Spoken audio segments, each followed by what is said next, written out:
The following information is based on recommendations for community mitigation strategies for controlling the spread of the COVID-19 virus.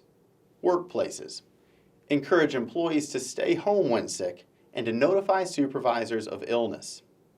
Communicate and reinforce best practices for washing hands, covering coughs and sneezes. Regularly clean and disinfect frequently touched surfaces like doorknobs, keyboards, cell phones, and light switches. Ensure hand hygiene supplies are readily accessible through the workplace. Encourage staff to telework when feasible, particularly individuals at risk of severe illness. Implement social distances measures as feasible, including limiting in-person meetings.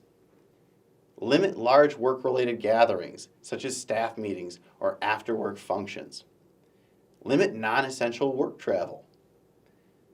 Cancel or postpone large gatherings, conferences, and sporting events, greater than 100 people in a shared space. Discourage employees from eating meals in a large group setting, such as a cafeteria. Tailor continuity of operation plans to the COVID-19 threat. For more information, visit the CDC's website. Links are available in the description for this video. Thank you.